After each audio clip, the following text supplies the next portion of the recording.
Hello, everyone, and welcome to a special edition of the Notorious Money Show. It is your host, Adrian Niño de Guzman, and today I'm calling this one Reading Time with your boy, Adrian.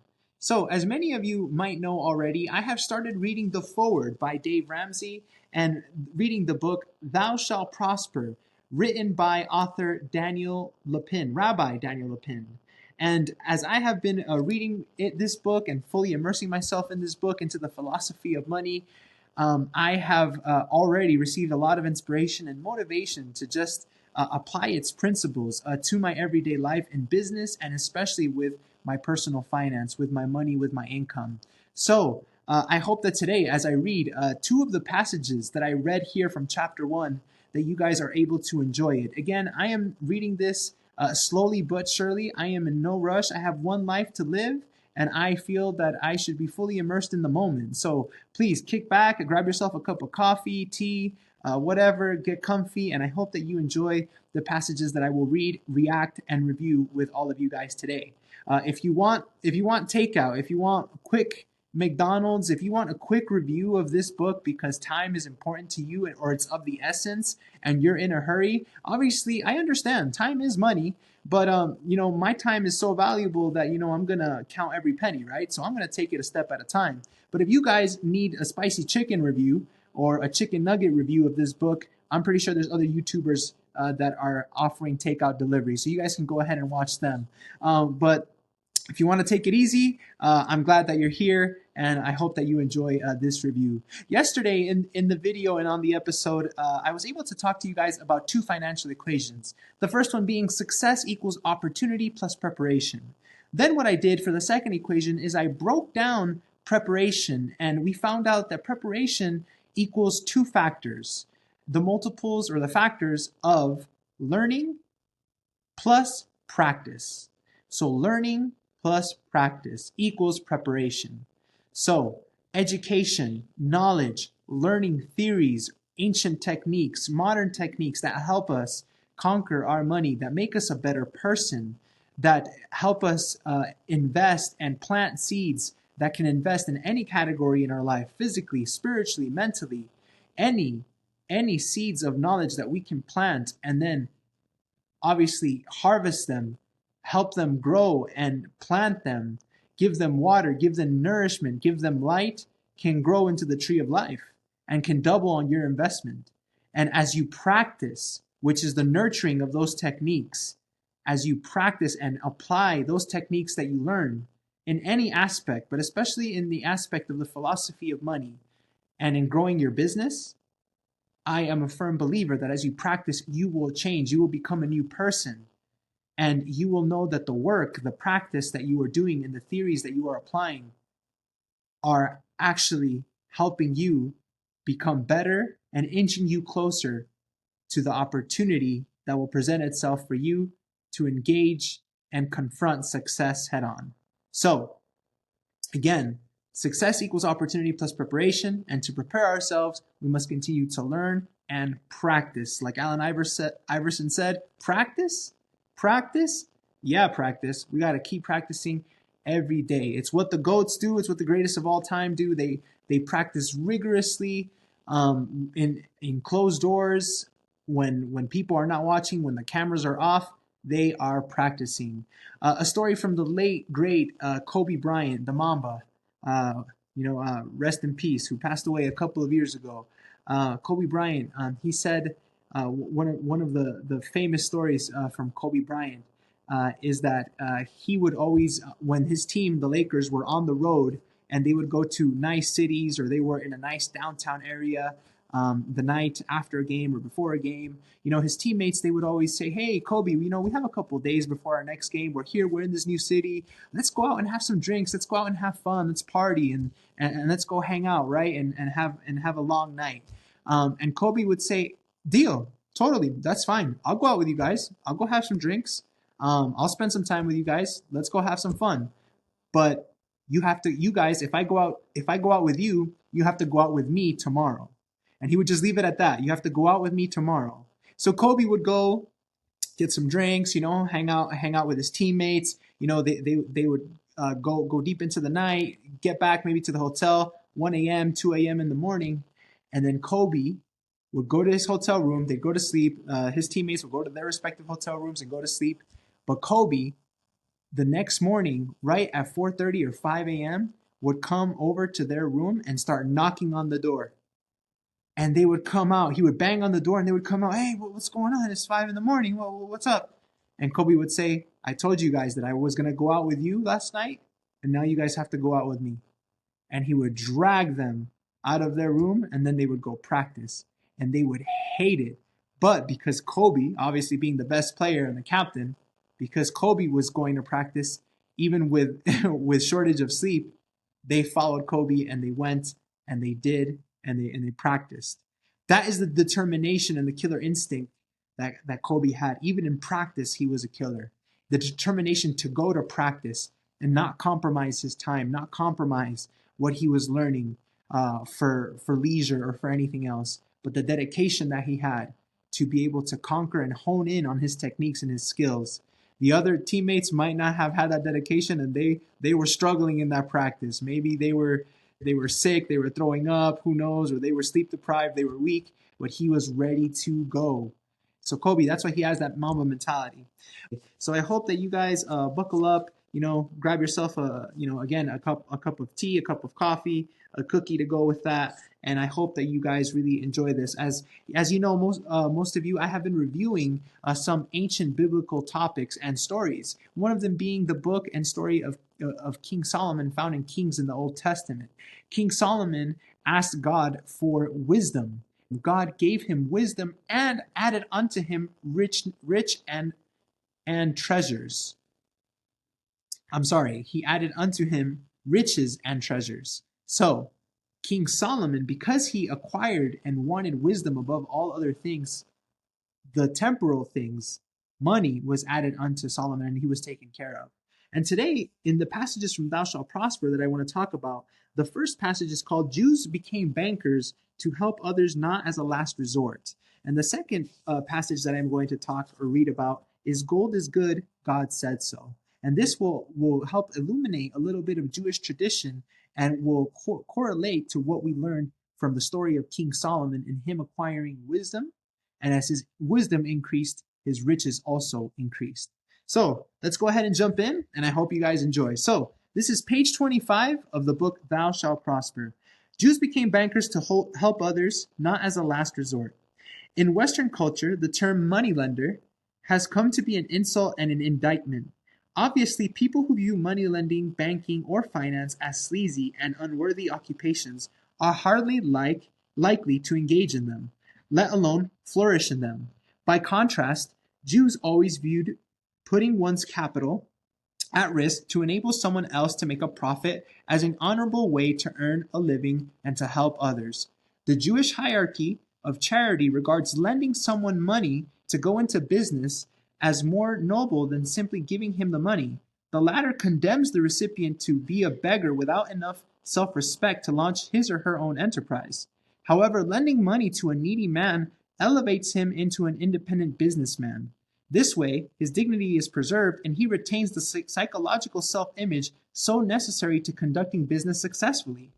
There is a popular historic misconception regarding how Jews in medieval Europe found themselves reluctantly thrust into banking. The theory argues that Jews turned to finance because of oppression and anti-Semitism on the part of the locals who denied Jews access to the various artisan guilds and other more desirable professions such as farming. Left Without Alternative claims this incorrect theory. Jews reluctantly turned to banking. In reality, this is not why Jews became bankers. In many enlightened Islamic countries during the same period, although there were few restrictions on Jewish occupations, Jews also found themselves engaged in banking and finance. Jews did not flee toward finance. They selected it at the outset. Although Jews were not driven into banking by anti-Semitism, there is nonetheless an interesting link between Jewish bankers and anti-Semitism, as Winston Churchill described in England at the end of the 13th century. In those days, when the greatest princes were pitifully starved in cash, there was already in England one spring of credit bubbling feebly. The Jews had unseen and noiselessly lodged themselves in the social fabric of that fierce age. From time to time, they could be most helpful to personages in urgent need of money. This led the English Jews into a course of shocking imprudence. Land began to pass into the hand of Israel, either by direct sale or more often by mortgage. For some time past, there had been growing a wrathful reaction. Small landowners, oppressed by mortgages, spendthrift nobles who had made bad bargains, were united in their complaints. King Edward saw himself able to conciliate powerful elements and escape from awkward death of anti-Semitism. The Jews were held up to universal hatred, were pillaged, maltreated, and finally expelled from the realm. Not until 4 centuries had elapsed was Oliver Cromwell, by furtive contacts with a moneyed Israelite, to open again the coast of England to the enterprise of the Jewish race. Debtors discovered an easy way to escape their obligations. It was simple: get rid of the Jews. With the departing Jews went the inconvenient debts. It may not be a coincidence that in 1925 Adolf Hitler penned these words in his book Mein Kampf, in English, My Struggle. The best way to know the Jew is to study the road he takes. He comes as a merchant, and with his 1,000-year-old mercantile dexterity, he quickly becomes active in finance and economics, which soon become his monopoly. Certainly, Jews in Weimar Germany, between the 2 world wars, did dominate the fields of banking and finance. This may have had something to do with their subsequent fate in the bloodstained land. However, the comfortable relationship Jews enjoyed with banking was far older than the Weimar Republic. The most famous Jewish banking house in Europe was that of the Rothschilds. Dang, we all know who the Rothschilds. Its reason for success is illustrated by the story of Prince William of Hesse-Kassel, who, in the very, very early 1800s, needed to remain invisible while lending a large sum of money to the Danish court. Using Mayor Amschel Rothschild as an intermediary allowed the prince to remain anonymous. Denmark paid the interest regularly to Rothschild, who reliably transferred it to the prince. A few years later, Napoleon announced that the house of his castle would no longer exist. This conveniently meant that all money owed to the prince was to be paid to the French treasury. The French did not know the identity of the prince's debtors, but they suspected correctly that Rothschild did. Although they offered Rothschild a 25% commission on debts he collected and handed over, the old man remained scrupulously loyal to his royal client.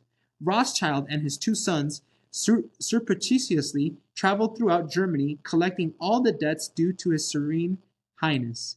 It was not because of anti-Semitism that Rothschild became a wealthy banker. It was because he acquired a reputation of utter trustworthiness. You see that although historically anti-Semitism may have been a consequence of Jewish domination of finance, it was hardly the cause. If it wasn't anti-Semitic oppression that drove Jews into banking, what was it? The main reasons that Jews found their way into the fields of finance were undoubtedly trustworthiness and their conviction that they were fulfilling a necessary need in society. When a merchant in Venice gave a sum of money to a local Jewish banker, the merchant could rest assured that his supplier in Amsterdam would receive the equivalent funds from another Jewish banker in Holland. What was so vital was that the 2 Jewish bankers trusted one another. It was the intangible system of trust that made commerce and wealth creation possible. But there was another reason too. Both Christians and Muslims accepted a rather literal interpretation of the Bible's prohibition against charging interest to borrowers. This absolutist view effectively eliminated banking as a profession for the faithful of those religions. A Jewish understanding of the Bible, on the other hand, depends on what Jews refer to as the oral Torah, whose ecclesiastical authority fully matches that of its written counterpart. It is from the oral Torah that Jews were able to learn under exactly which circumstances God permitted interest to be levied against the loan and precisely how the loan contract needed to be drawn.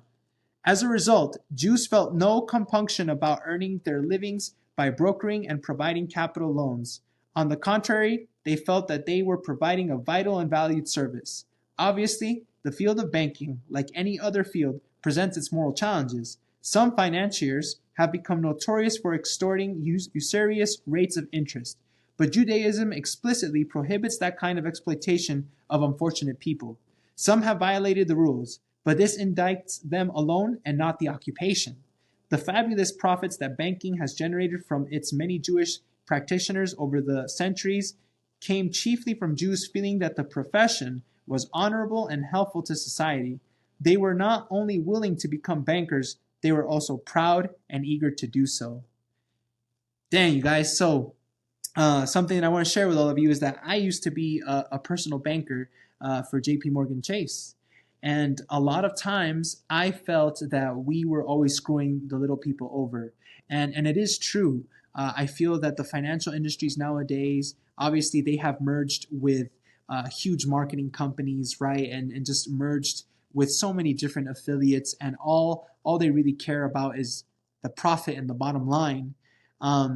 In so much that they don't really care about trustworthiness. They just care about being able to charge heavy interest to people. And that's where credit cards come in. You see, Jews, not necessarily, I don't know, we could fact check this, but when this passage talks about that the Jews became bankers out of a willingness to help and be loyal, out of trustworthiness, and they were proud and eager to do so because they saw it as a valuable service.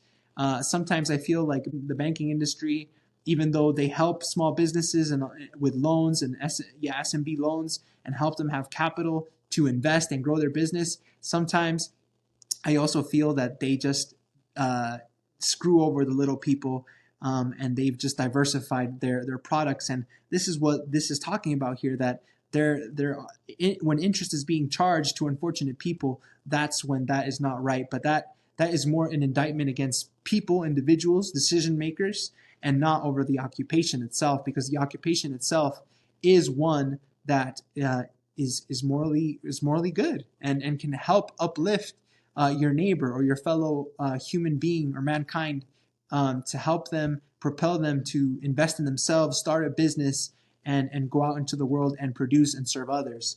And I really love this passage because it breaks it down how Jews built on trust and that firm shake of a hand were willing to borrow money to others and be loyal to them, so that as they borrowed money, they would collect in behalf of other people, or in this case, like other kings and principalities.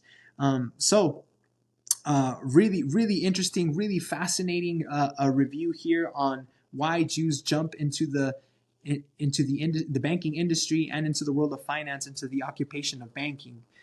So with this, just the one thing that catches my attention is that trustworthiness, to give trust, to be honorable, to not be deceitful, to trust other people. The most courageous person is the person who trusts, who actually trusts other people. That is the mark of a courageous person, because most times in your life, even though you put your trust in people, they will let you down. So to keep trusting in people over and over again, that is the mark of a true person that is brave and courageous. So whether in business or in money, I think that we must always implement being trustworthy as an individual in our dealings with our men, with our neighbors, with our family, always becoming trustworthy with our money, becoming reliable, and just being able to give a helping hand to others. And hopefully my reading was good. I hope you appreciate it, that reading this passage. This video, I'm actually going to cut it here, and I'm going to go ahead and jump into Gold is Good, God Said So in part 2 here on the Notorious Money Show on Reading Time with your boy Adrian. See you guys in the next episode.